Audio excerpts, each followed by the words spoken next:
Hey guys, how's it going? This is Natinator. Welcome back to your weekly dose of creepypasta. Tonight's story has moments where the horror vibe is just right. I really enjoyed it and hope you do too. But before we kick off, let's show our appreciation to the patrons over on Patreon. Thank you, recruits and initiates. I love you guys. And of course, the disciples, Tiffany, Backwards D-Dog, Backapuff, Amberly Perry, and Christina Cable. You're all amazing. Don't forget, you can join Patreon through the link in the description. Now, as always, turn out the lights, get comfortable, and let the story begin.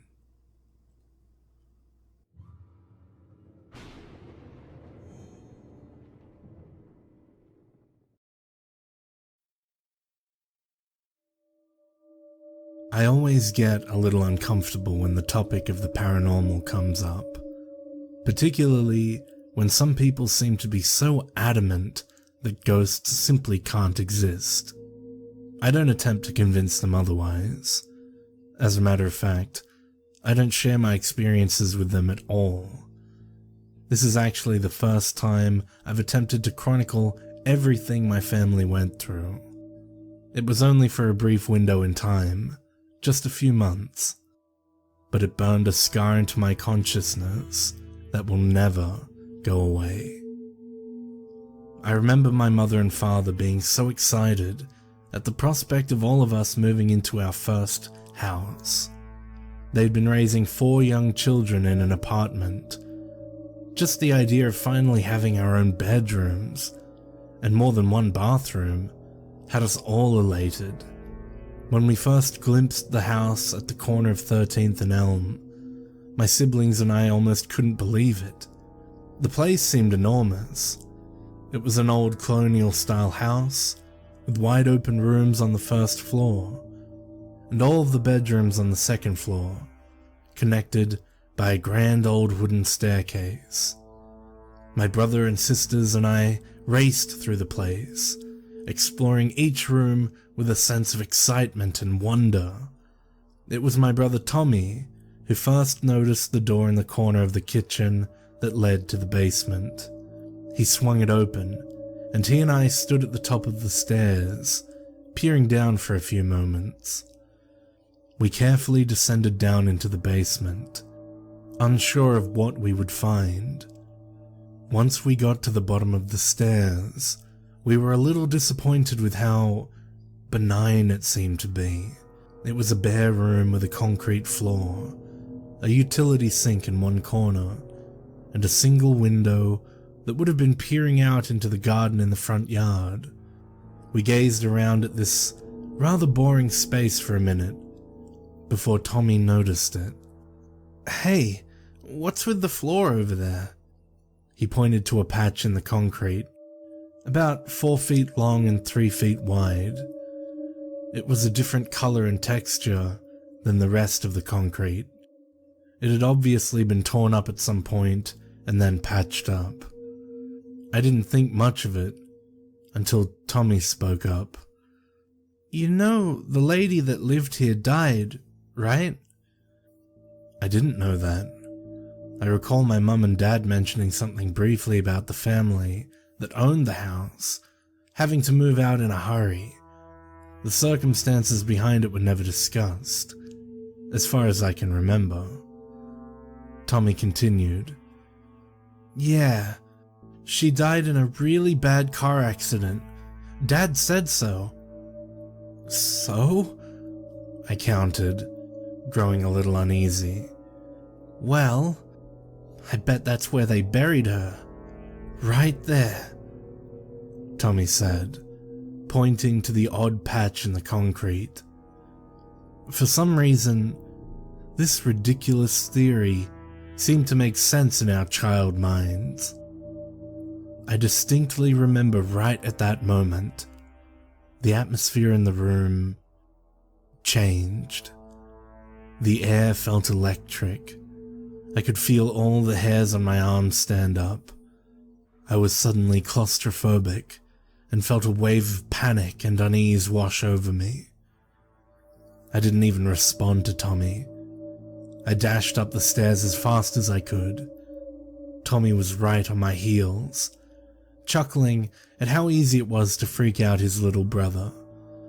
Once I was back in the kitchen with the thrum of activity going on, the feeling passed instantly, like flipping a light switch off. The next few days were a blur of unpacking and getting settled. Tommy got his own room at the top of the stairs, and I got the one next to him. Our older sisters, Cheryl and Cindy, share the bigger bedroom across the hall. My dad was a long-haul trucker who would be gone for days, sometimes a week at a time, so we'd barely gotten moved into the house when he reluctantly had to go on the road for a few days. The first inkling that something wasn't quite right with the house happened the morning after he had left. My siblings and I were walking out the front door to get on the bus to school, and we noticed a cigarette butt lying on the wooden front porch. Not exactly strange, but we knew it wasn't there before. We'd cleaned the house top to bottom after moving in, including the porch. A rather obvious cigarette butt lying directly in front of the door would have been noticed. But there it was. We all kind of caught each other's glances as we looked at it. We shrugged and got on the school bus and went on with our day. A few days later, my brother Tommy and I were playing outside in the yard when we noticed a second cigarette butt, this time on the lawn, directly under Cindy and Cheryl's bedroom window. Once again, Tommy was there with a brilliant theory to scare the pants off of me. I bet it's the family that used to live here. They keep coming back and hanging around outside because they know their mum is buried in the basement. The mention of the grave in the basement made my eyes wander over to the single window in the basement that was barely visible at ground level.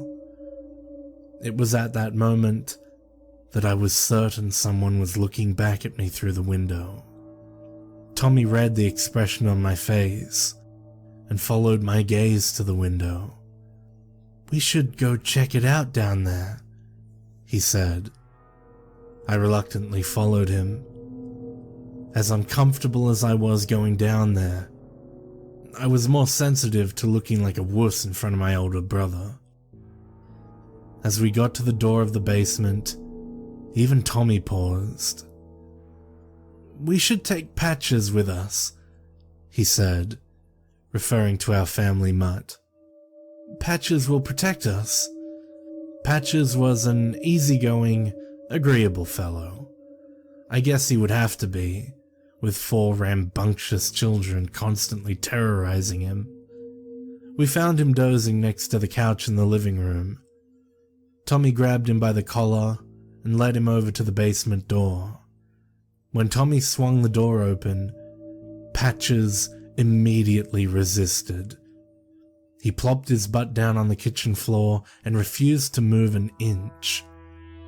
Tommy yanked on his collar, but Patches pulled back. Eventually, Tommy decided to just pick the dog up and carry him down the stairs, with Patches struggling mightily the whole way. Halfway down the stairs, Patches went berserk. He yelped and growled and snapped his teeth at Tommy, who let go of him in surprise. Patches raced up the stairs and scampered under the couch.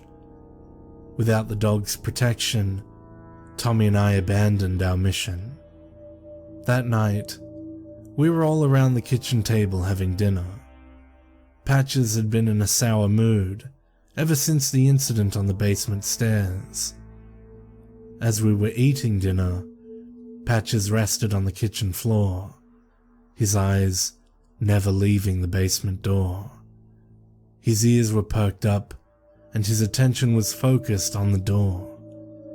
At one point, His hackles raised, and he rose to his feet, snarling and growling at the door.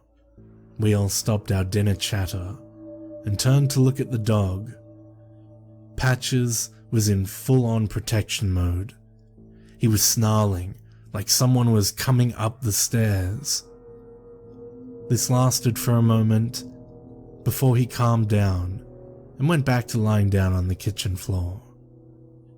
It was maybe a night or two later when I first heard the footsteps. I was lying in bed in the middle of the night when I distinctly heard footsteps coming up the basement steps. They were heavy, very deliberate steps, slow and steady.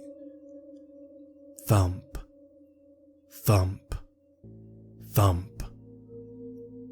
I strained my ears as much as I could in the darkness. When the steps reached the top of the basement stairs, there was a pause. I didn't hear the basement door open, but then the steps started through the kitchen. Thump, thump, thump. When they reached the bottom of the staircase, again there was a pause.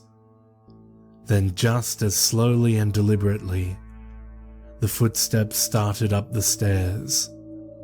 By this point, I was wild-eyed in terror, but I honestly couldn't think of what to do next. I was frozen in place in my bed, pulling the covers up to my chin. The footsteps reached the top of the staircase. At the end of the hallway leading to our bedrooms, again a pause. Then the lumbering steps started down the hallway. They slowly advanced past Tommy's room. Thump, thump, thump. God forgive me, but I prayed that they continued down the hall toward my mother's room. But they did not. The steps stopped right outside of my bedroom door. There was a long, painfully drawn-out moment when everything seemed to stop. I wasn't breathing. I wasn't moving. My pulse was thundering in my ears and every nerve in my body was howling. After what seemed like an eternity, then the next noise jangled my senses. It was a tapping noise, almost maddeningly quiet at first. Something was tapping on my bedroom door, about once every 3 seconds or so. As I strained to listen to it, I felt that it sounded rather metallic, like a key. It sounded like someone was tapping a key on my bedroom door. Tap. Tap. Tap. Just as I was beginning to think of an escape route, perhaps going out of my bedroom window, suddenly it stopped. My eyes must have been the size of hubcaps as I stared at the door. I figured next, whatever was on the other side of the door would turn the doorknob. Seconds went by. The air was thick and suffocating. I was plotting my route to my bedroom window should the door fly open. However, I was taken by surprise with the next sound. The footsteps started again, but again, they started from the bottom of the basement steps. Thump, thump, thump. What the hell? How on earth did this thing get back down to the basement without me hearing it? It was at this point that I had enough. I jumped out of my bed, threw open my door, and raced to my mother's bedroom. When I entered her room and flipped on the light, I saw that she was sitting up in bed completely awake and aware, her eyes wide and panicked. She had heard it too. When she saw me, she immediately tried to downplay the situation. She smoothed my hair and rubbed my back and tried to convince me I had a nightmare. But I knew better. I could see in her eyes she was as unnerved as I was. It was then that I realized that whatever was in this house was terrifying my mother as much as it was terrifying me. And that made my blood run cold. My dad came home from his road trip, and for a few days, things returned to normal. My mother and I exchanged nervous glances across the table as we had dinner with my father. He was completely oblivious to the situation, and we obviously didn't know how to bring it up with him. How do you tell a burly trucker that you heard a ghost coming up the basement steps? Eventually, he had to go out on the road again.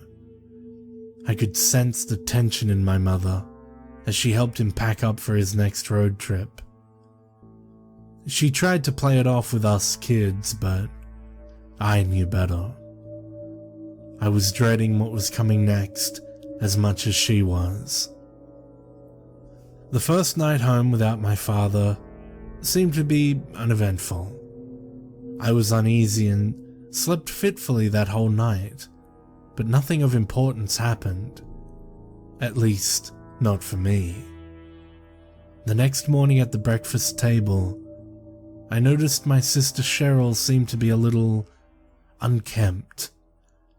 She was normally annoyingly bubbly and vibrant in the morning, but this morning, she seemed a little disheveled.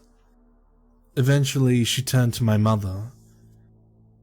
"Thanks for closing my window last night, Mum. The rain would have ruined everything." My mother blinked for a moment while holding the coffee pot. "What are you talking about, Cheryl?" Cheryl seemed a little confused. "Mum, you came into my room last night and shut my window. Remember?" My mother was now more than a little disturbed. "No, Cheryl. I didn't come into your room. What do you mean?" Cheryl was now frustrated. She started using that tone that preteen girls use when condescending to their mothers. "Mum, I woke up last night because it was thundering and raining outside. You were standing next to my window, and you closed it and then walked out. I remember because your white nightgown was flapping in the breeze coming through the window." The color drained out of my mother's face, and the lines around her mouth suddenly became very pronounced.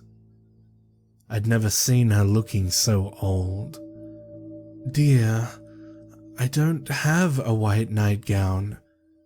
You know my nightgown is red. You know that. You know that, Cheryl." After a few very uncomfortable moments, my mother regained her composure and suddenly switched gears. "You had a dream, honey. It was just a dream." Confused and frustrated, Cheryl was now defiant. "No, that wasn't a dream, Mum. My window was open when I went to bed, and it was closed in the morning. You closed it. Why don't you remember?" My mother was flustered. Her cheeks burned red, and she stared at the kitchen table. Her head jerked up, and she looked at the clock on the kitchen wall. "Oh, you're running late, dear. Get ready for school." A few days later, Tommy and I were raising hell outside in the yard again. We came around the corner of the house and stopped in our tracks. An old tricycle that had been out in our backyard was sitting there, directly underneath Cindy and Cheryl's bedroom window. On closer inspection, we noticed that the seat of the tricycle was bent slightly, as if someone very big and very heavy had been standing on top of the seat. There were also not one, but two cigarette butts lying on the ground next to the trike.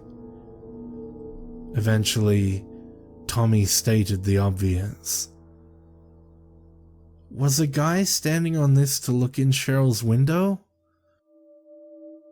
I didn't answer. I picked up the tricycle and whipped it as far as my little frame would allow back into our backyard. Tommy looked at me for a moment with a puzzled look on his face, but he let the moment pass and we went back to playing. A couple of days passed with relatively little happening, but one morning, it was Tommy who came to the breakfast table, looking haggard. I questioned him about what was going on, but he waved me off. His eyes kept darting around the kitchen table, as if he was looking for someone who was missing. Eventually, our mother joined us at the table, and Tommy spoke up. "Mom, did Dad get back last night?" Our mother looked dazed for a second.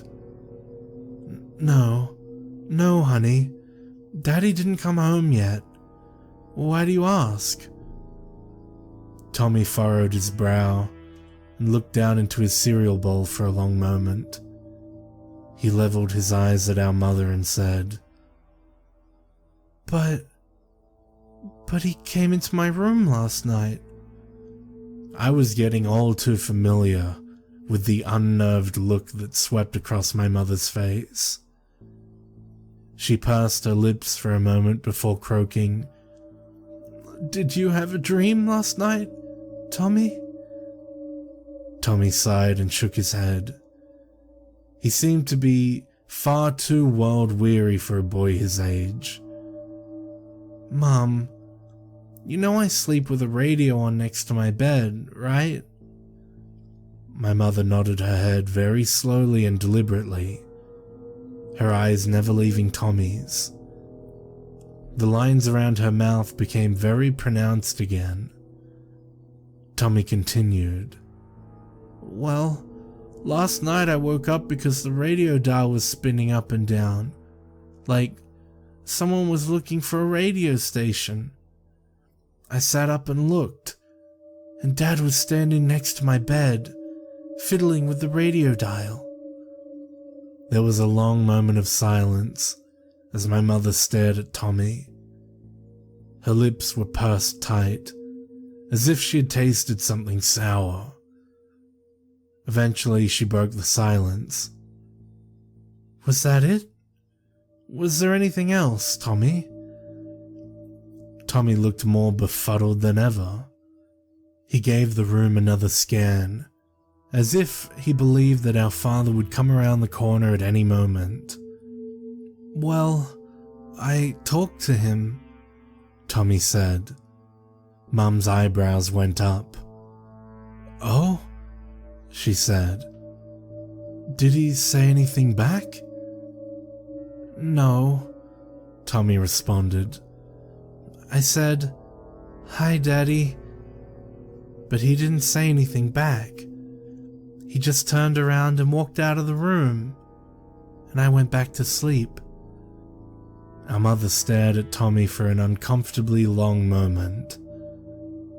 This was the first time I noticed grey streaks hanging down in her brunette hair. In a moment, she suddenly snapped back to her normal self.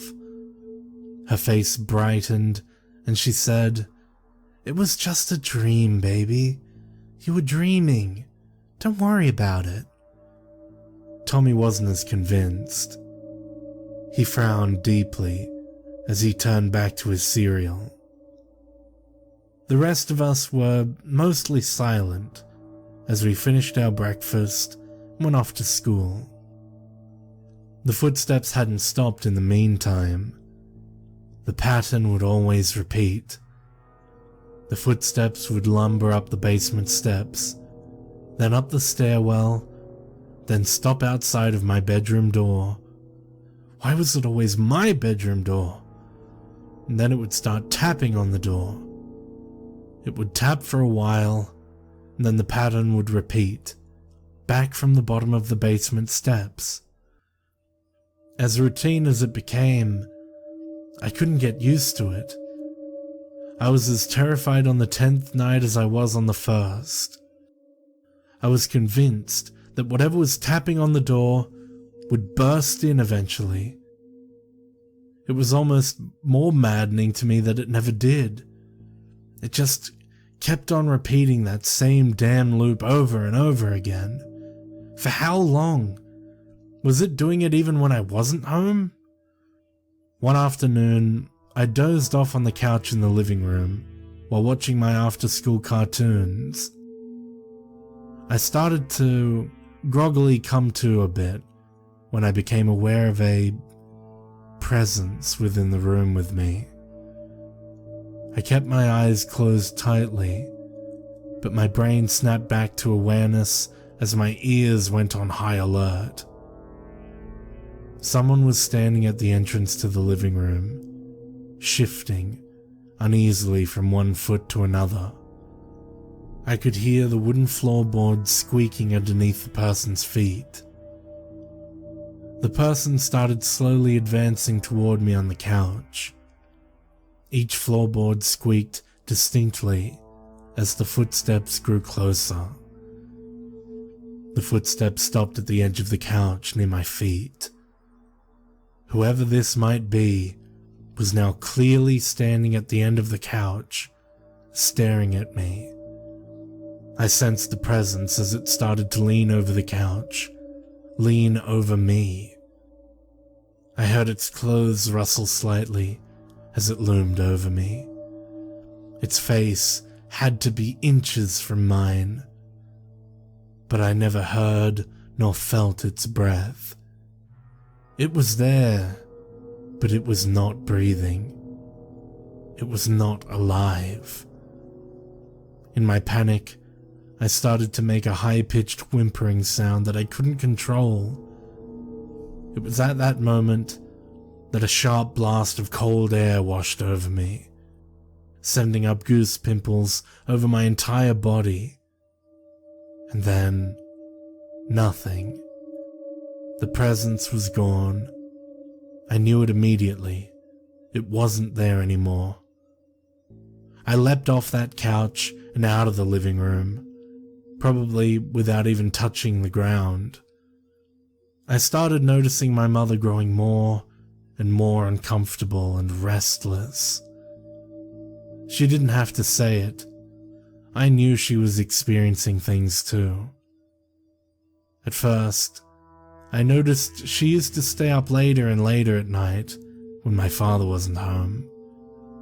Whether it was watching late-night television or busying herself with household chores, like staying up to sew patches on our clothes. It was obvious that she didn't want to go to bed.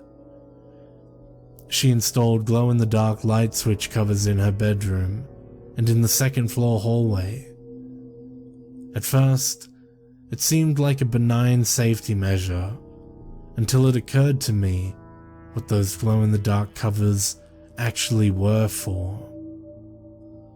She wanted to see the shadows moving around in the dark. They couldn't be real to her unless she saw them moving through her room. Things came to a head one night, which ended up being our last night alone in the house. My father was again gone on a road trip. We were all huddled in the living room, watching television with my mother. It was late, but not terribly late, maybe 10 o'clock or so. Suddenly, a very heavy mood enveloped the room. We all sensed it immediately. I looked over at Tommy and Cheryl on the couch with me. The unease was evident in their faces. Cindy was sprawled on the floor in front of us. She whipped her head around and looked at the rest of us as if to say, "Do you feel that too?" We did. Our mother was in the recliner beside us. Her response was to gather up Cindy off the floor and join us on the couch. All of us huddled together. She stretched her arms around all of us. The air in the room became thick and heavy. We all kept our eyes focused on the doorway between the living room and the kitchen. It seemed whatever was causing this feeling was going to be materializing there. It was Cindy who first started to whimper and cry. She was quickly followed by the rest of us children. We were all grasping each other as tight as we could, now openly crying and blubbering. Eventually, even my mother started to moan with tears in her eyes. Patches went on full alert. He stood in the middle of the living room floor, staring at the doorway with every muscle in his body taut. His hackles raised, and he started a low rumbling in his throat. The footsteps started as they always did, at the bottom of the basement steps. Thump, thump. Patches started barking in a frenzy, flashing his teeth and throwing spittle. That was enough for my mother. She threw open the front door and ushered us all out of the house as if it were a fire drill. We ran to the neighbor's house, and my mother made up some excuse for needing shelter for the night. I think she said that we had a gas leak or something like that. We slept fitfully on a pallet on the neighbor's living room floor.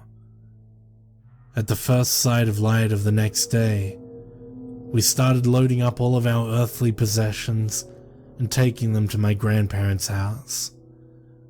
The house on Elm Street was the elephant in the room for my family for decades afterwards. All of us kids grew up and had families of our own, and even then, we wouldn't say much about what happened in that house. Only now do I dare document all of it here. I don't even really know why. I guess I just needed to convince myself that it was all in the past, and it's all over now.